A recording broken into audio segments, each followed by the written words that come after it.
Top. So as we announced yesterday, the president will travel to Rome, Italy in early January to meet separately with His Holiness Pope Francis, President of Italy, Sergio Mattarella, and Prime Minister of Italy, Meloni, Giorgia Meloni. The president will have an audience with the Pope to discuss efforts to advance peace around the world. And during his meetings with the Italian leaders, he will highlight the strength of the U.S.-Italy relationship, thank Prime Minister Meloni for her strong leadership of the G7 over the past year, and discuss important challenges facing the world. We will provide more information in the days to come. And next, earlier this week, as you all saw, the U.S. International Development Finance Corporation announced a $1 billion financial initiative to support conservation of the Ecuadorian Amazon. This is a result of the president's recent trip to the Amazon and a continuation of the administration's effort to support innovative ways to address climate change through sustainable growth and development without burdening countries facing financial constraints. Switching gears just for a second here, today, President Biden announced student debt cancellation for another 55,000 public service workers, bringing the total number of individuals who have been approved for student debt relief under his administration to nearly 5 million people.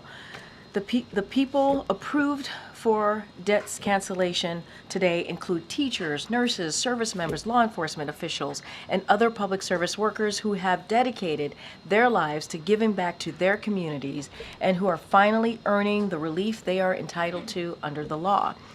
Under the Biden-Harris administration, more than 1 million public service workers have received student debt relief, more than all other administrations combined since the Public Service Loan Forgiveness Program was first established by Congress in 2007. And finally, yesterday, U.S. Customs and Border Protection published their November 2024 data, which shows that since President Biden's announced new executive actions to secure the border on June 4th, unlawful border crossing have dropped by more than 60%. That's the lowest levels in 4.5 years. The Biden-Harris administration has implemented an effective and balanced approach to secure our border and make our immigration system more fair and just. With that, Colleen, what you got? Thanks, Karine. So I wondered if the president has spoken to any lawmakers personally about the potential for a shutdown. So let me say this, and I know you've seen our statements coming from here this week about this particular issue, and we'll just continue to reiterate that Republicans blew up this deal. They did, and they need to fix this, period. They have to. Republican needs to stop playing politics with a government shutdown, and they are doing the bidding. They're doing the bidding of their billionaire friends. That's what we're seeing, at the expense of hardworking Americans. And just to quote you something that we saw today, and I'm sure you all saw from the Punch Bowl News, which is, and I quote, "This has been an absolute disastrous week for the Speaker, the President-elect Donald Trump, and Republicans on Capitol Hill. This is a mess that they created, and they need to fix this." On your question, the President, I can confirm just moments ago, the President was able to connect with Leader Schumer and Leader Jeffries, and also just to add that the president does indeed get regular updates. He has been getting regular updates from his team. His team has been in touch with members, congressional members from both sides of the aisle, and certainly he will continue to stay updated. Has there been any communication between the president or the administration and the incoming administration on this?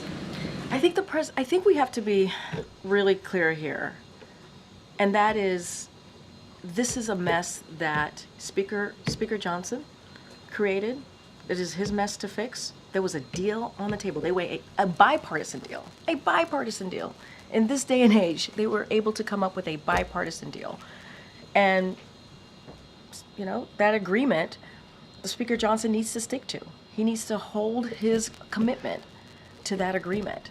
And so they have to fix this. This is their mess that they created, and they need to fix it.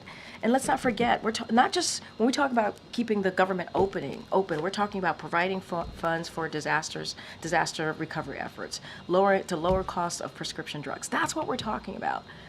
And the impact of this would hurt our veterans and would hurt vulnerable Americans across the country. That's what we're talking about. And Republicans need to do their job, and they need to uphold their side of the deal here.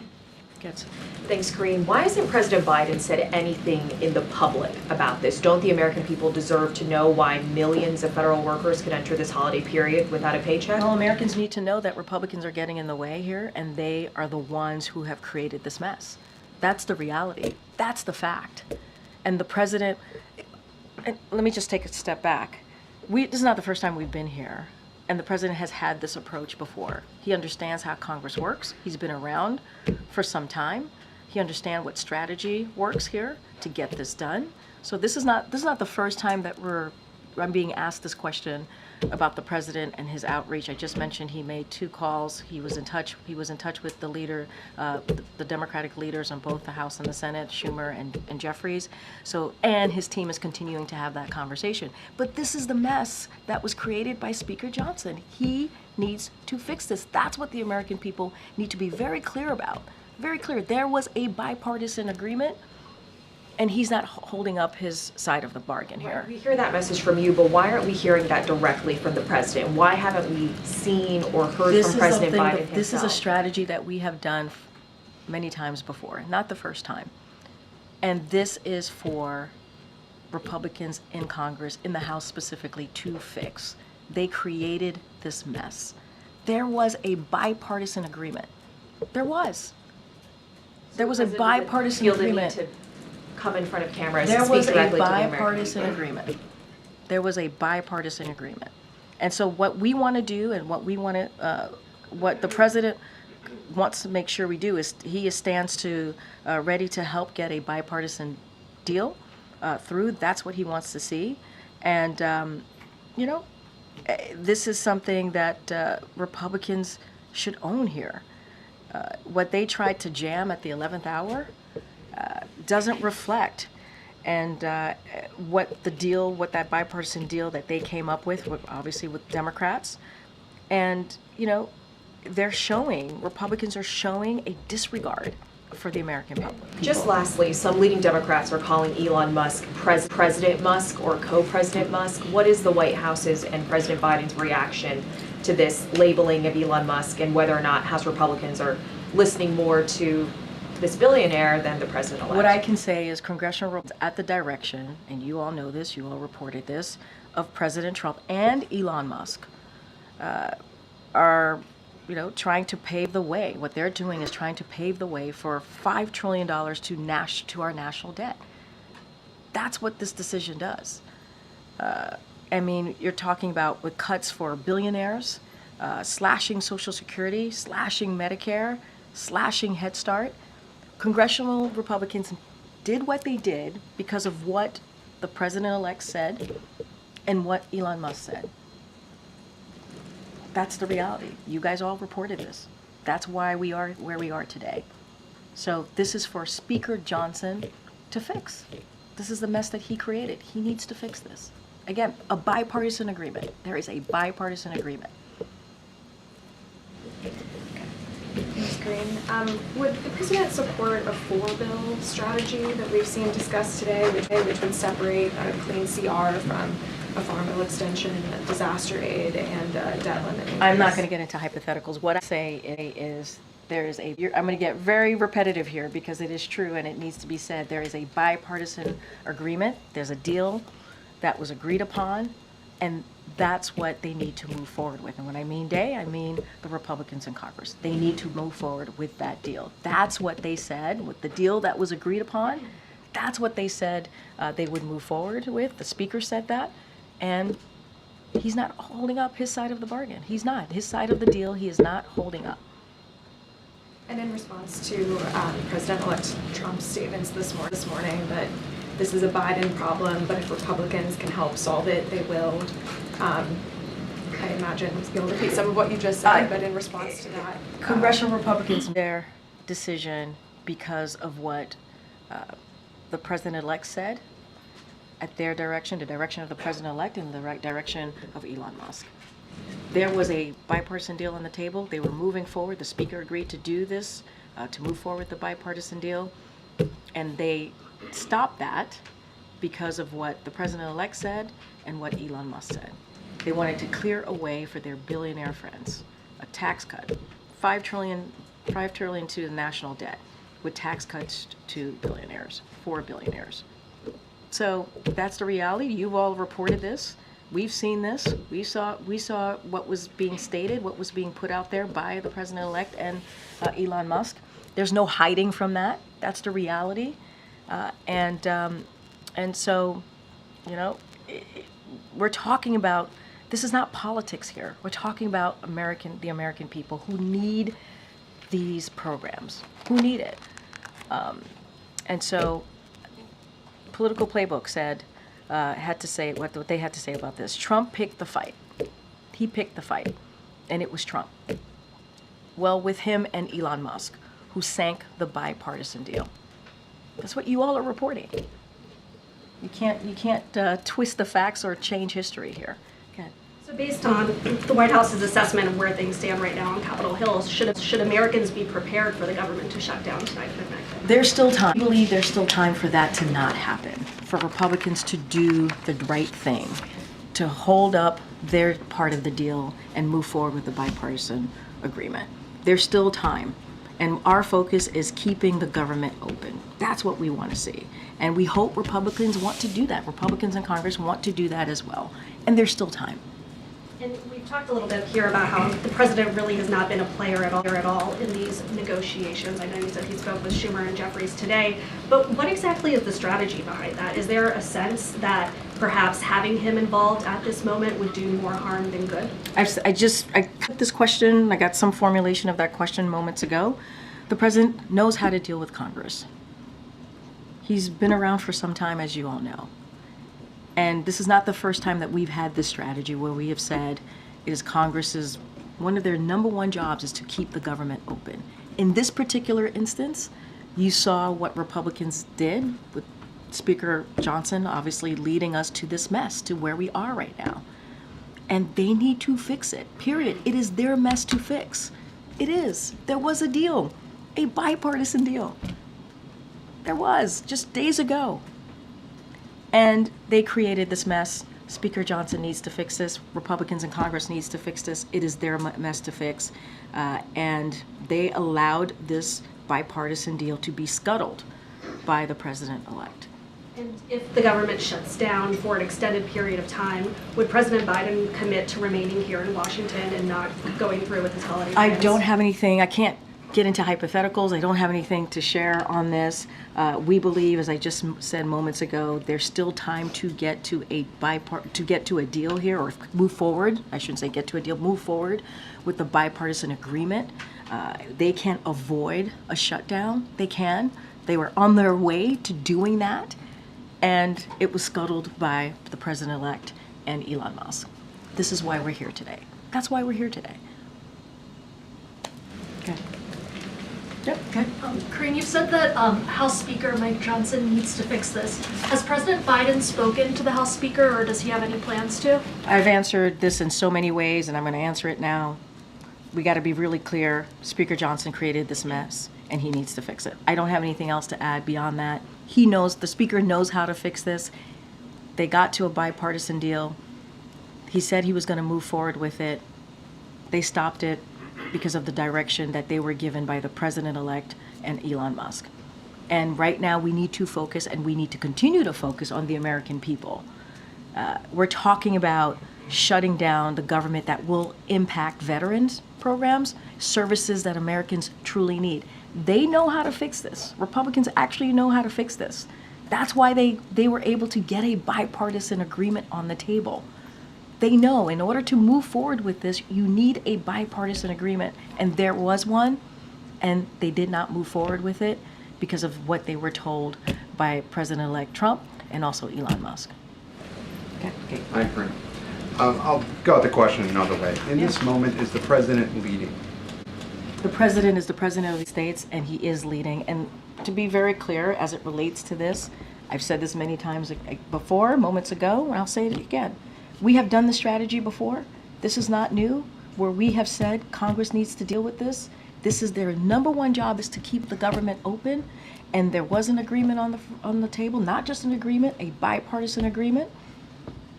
Speaker Johnson created this mess. He needs to fix it, period. To be Period. clear, the strategy is he is leading by staying in the background. The strategy is the Congress, Republicans in particular, need to do their jobs and get out of their own way and focus on the American people, not their billionaire friends. That is what needs to happen, and that's what the president wants to see. Does the president believe that the U.S. debt ceiling should be eliminated?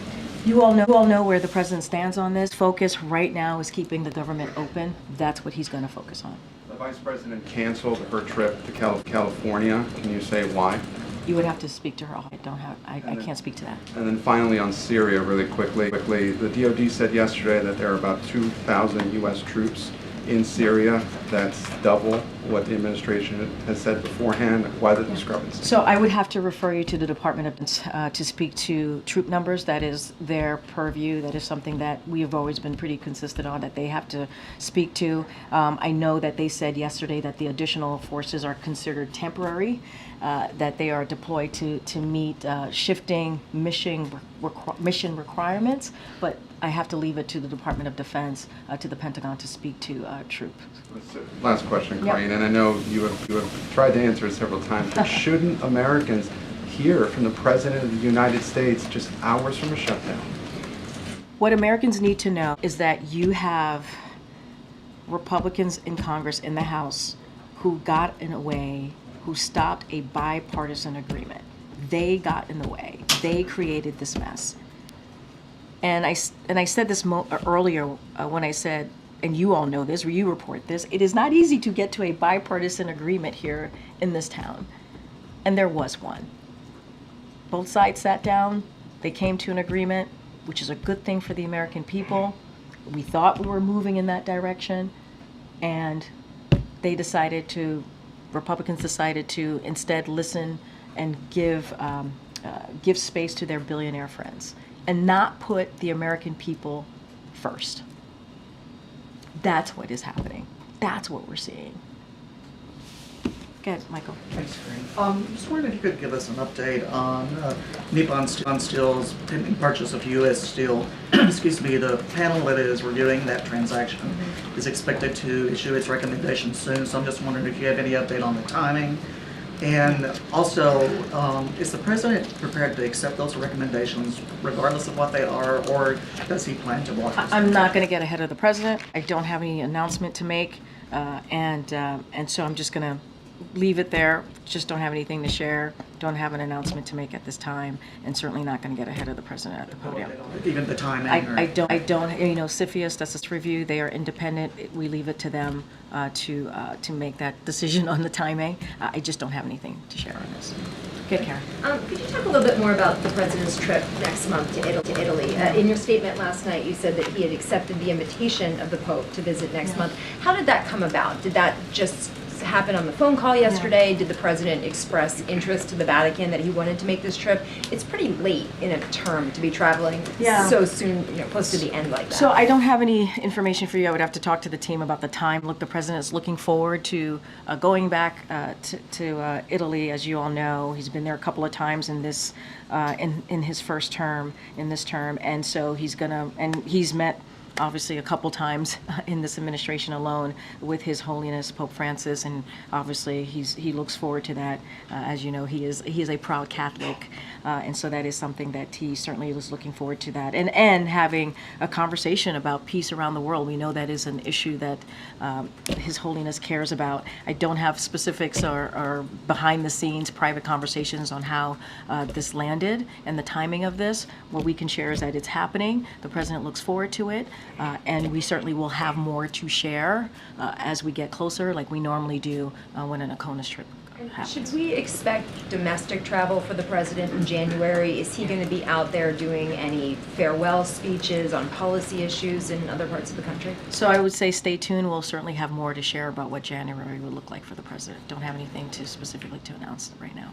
I'm just going to try to ask this a different way. Yeah. The president You're gonna get the is still in same answer. office. I'm just going to try. He's still in office for, Feel free. for a month.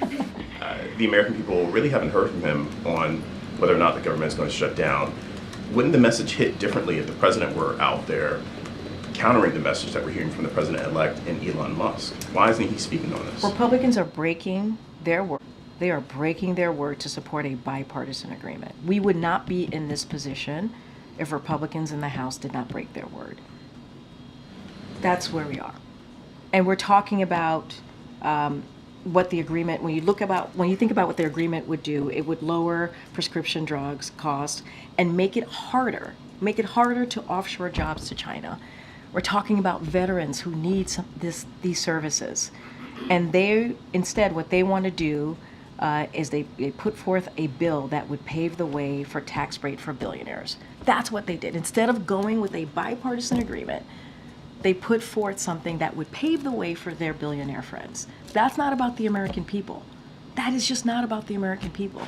And we have been here before when we're trying to make sure that there's not a government shutdown. The president has had the same, kind of the same strategy. He knows how to work with Congress. And so in this instance, the Republicans blew this deal up. They did. They blew it up, and they need to fix it. This is not for the president to fix. This is not for us to fix. This is for Republicans in Congress to fix the mess that they created.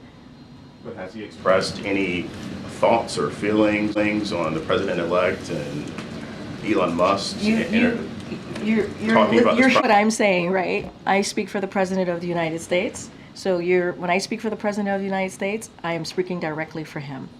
So you are hearing where he feels about this, what his thoughts are about this, and we believe, and the American people should know this, that Republicans need to fix the mess that they caused. The Speaker knows how to get this right. To get this right is to move forward with a bipartisan agreement, the bipartisan agreement that they had come to not too long ago. We thought we were going to move forward with that agreement, and they blew it up. They blew it up. You good? Okay.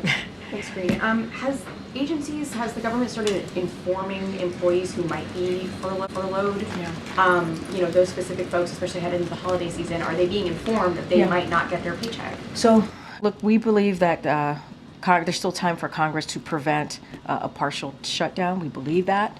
But in the interest of prudent planning, we want to be prudent here. Agencies did start notifying their employees of their potential furlough today at noon. And so on that specific, as it relates to furloughs, I would certainly refer you to OMB on those specifics. And given the high stakes of this shutdown, again, during the holiday season, Yeah. affecting people like veterans, police officers, Exactly. et cetera, will the president speak to the American people if there is a shutdown so that they can hear from him directly? I am not going to get into medicals because we believe, as I just, at the beginning of answering your last questions, that there's still time to prevent a partial shutdown. We believe that Congress, Republicans in Congress, could get to a place where they prevent this. When is the next time that people will hear from the president? I'm not going to get into hypotheticals. It is very easy. I hear your question, but it's very easy to fix this. The mess that Republicans created, it is very easy for them to fix this. Bipartisan deal agreement. Move forward.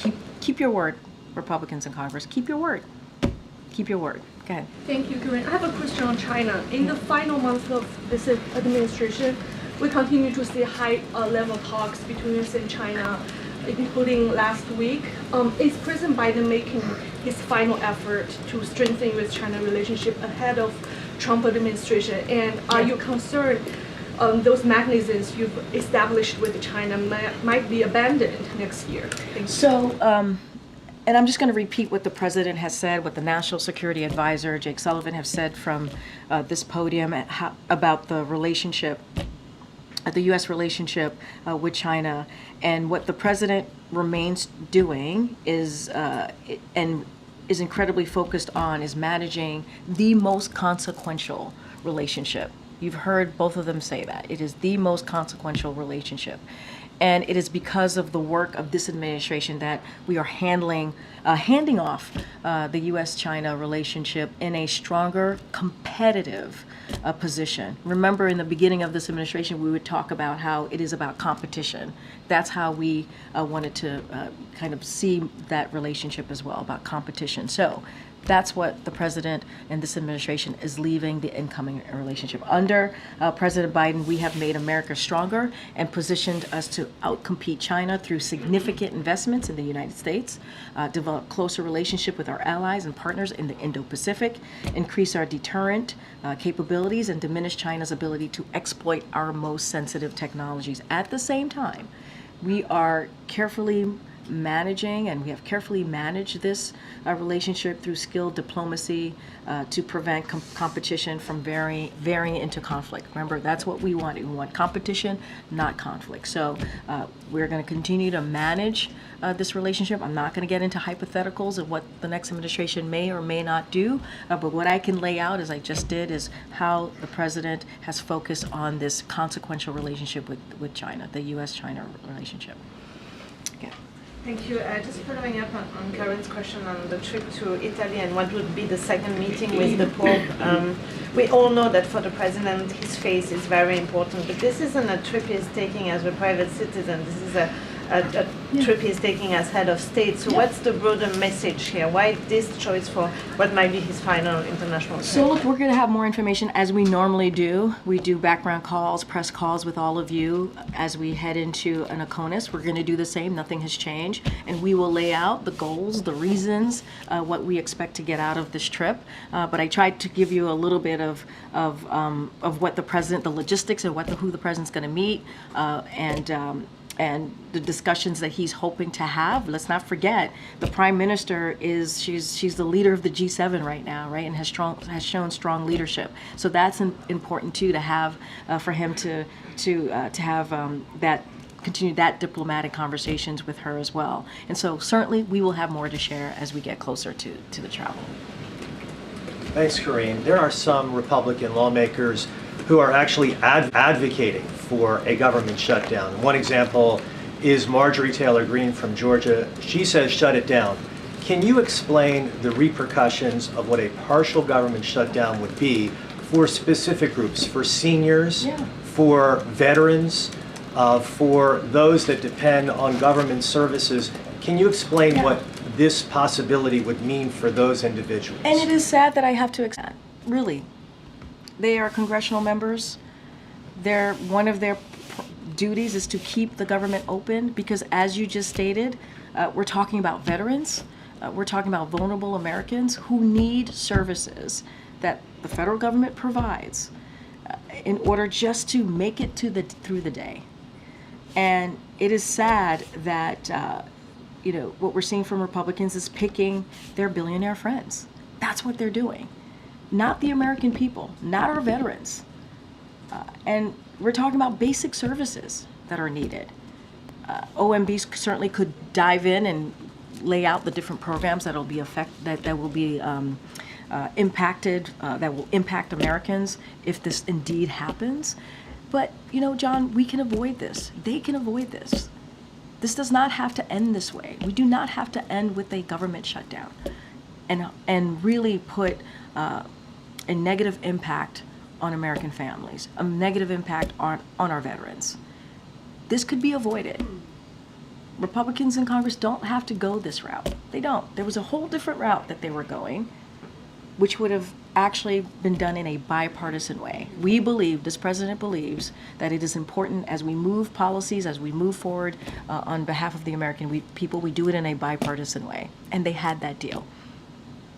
Do you happen to know if there would be a delay of any kind for Social Security recipients from receiving their checks or members of the military from receiving their pay? You're laying out everything that we're concerned about. Those are the things that we are concerned about. Yes, those are concerns. But there's a way out of this. There is. Republicans need to fix this. They need to fix this mess that they created. It's very easy to do. you do an excellent job advocating on behalf of the president, but do you think the president would do a better job if he was out there making those same ideas present to the public in terms of what a shutdown would mean for all of those vulnerable Americans? What I will say is Republicans need to do their job. I would not be fielding these questions from you all if Republicans didn't lead us here. They did. They created this mess.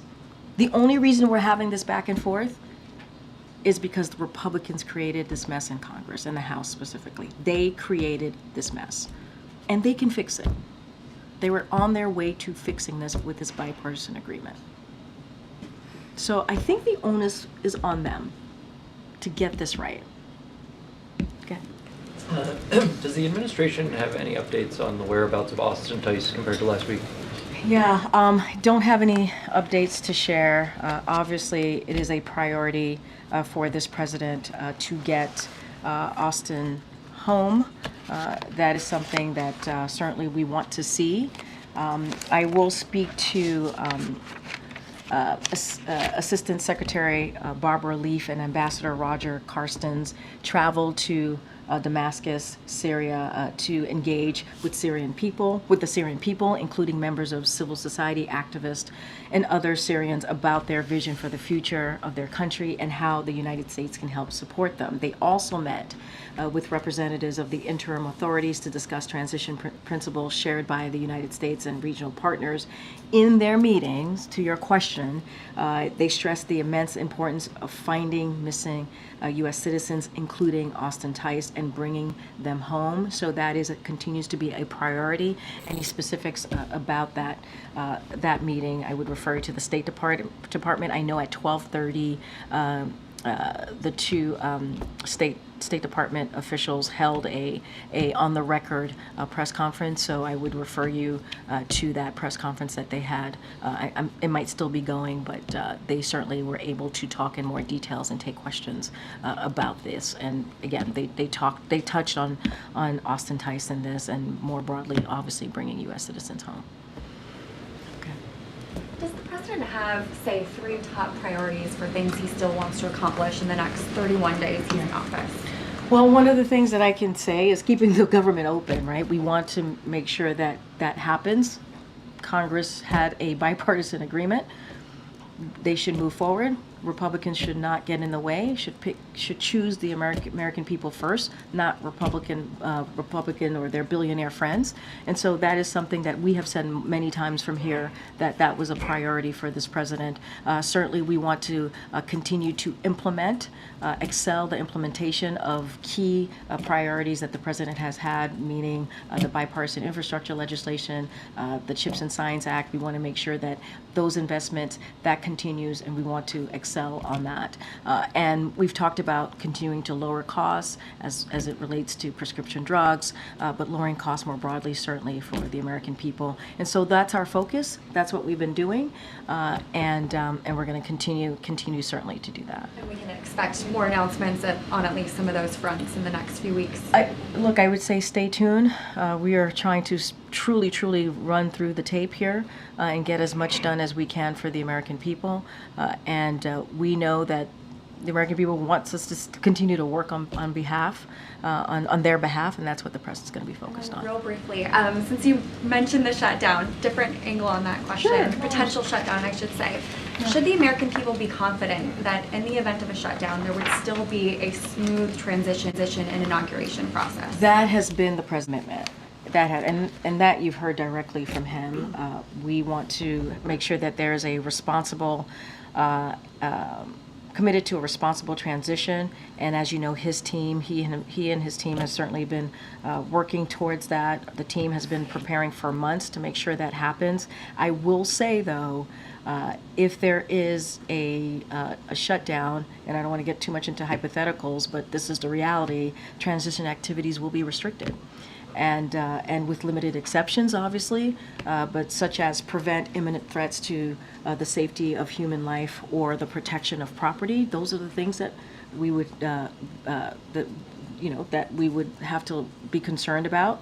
And so we're doing everything to ensure a smooth transition, but the choice to allow a transition to move forward is in the hands of Republicans in Congress. We can continue to have this smooth transition of power if they stop threatening a shutdown. They have an opportunity, Republicans in Congress have an opportunity to keep the government open so that we can continue what the president's commitment has been for months now, is to make sure that there's a smooth transition of power. Great, time for Wendy. Just two clarifications. I guess the first one, is this trip to Rome the last foreign trip that the president will take? Says the president's going to Italy and is going to go on a Kona trip in January. I'm always very careful.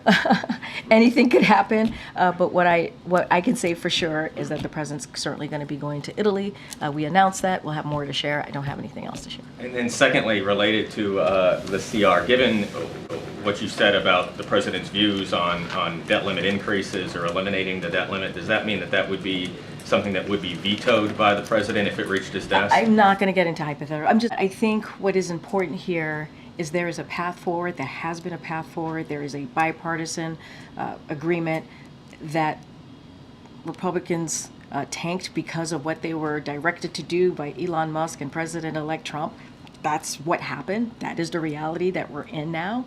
And this is not the direction that we thought we were going just a couple of days ago.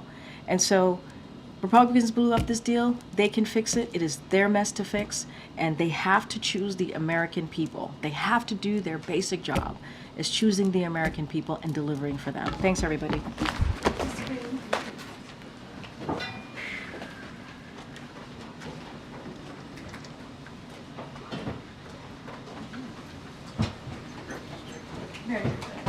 Have a good one.